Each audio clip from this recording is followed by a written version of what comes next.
এখানে কোয়েশ্চেনটা বলেছে a person walks 10 meter towards the north, then turns to his right and walks 5 meter, and then turns right again and walks 10 meter, and finally right again and walks 5 meter. In which direction is the person facing now? তাহলে এইগুলো হচ্ছে direction related question. তো এইরকম question সমস্ত চাকরির পরীক্ষা বা সরকারি চাকরির পরীক্ষা বা যে কোনো এন্ট্রেন্স পরীক্ষা, যেমন নার্সিংয়ের এন্ট্রেন্স পরীক্ষা বা আলাদা যে কোনো এন্ট্রেন্স পরীক্ষাতে এইরকম কোয়েশ্চেন থাকে। তো আমাদের এরকম ডিরেকশন রিলেটেড কোয়েশ্চেন এলে প্রথমেই আমাদের নর্থ, সাউথ, ইস্ট, ওয়েস্টটাকে ডিনোট করে নিতে হবে।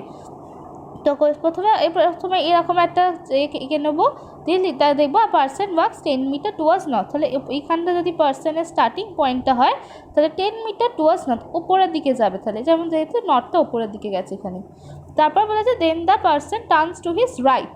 তাহলে এইদিকে এখানে যদি পার্সনটা দাঁড়িয়ে থাকে তার রাইট সাইডটা এই দিকটা হবে। তাহলে পার্সনটা ইস্টের দিকে যাচ্ছে বলে রাইট সাইডে গেল, ঠিক আছে।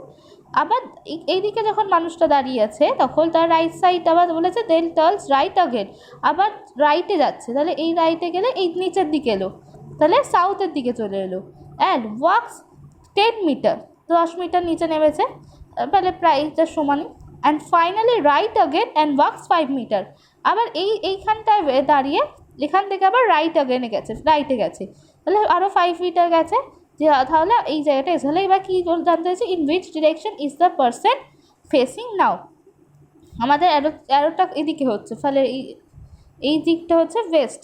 আমাদের এইখানটা যে আঁকা থাকলে আমাদের সুবিধা হবে, এদিকটা ওয়েস্ট, এটা অ্যারোটা এদিকে এসছে, তাই জন্য পার্সনটা ওয়েস্টই এসছে। তাহলে the person is facing towards West.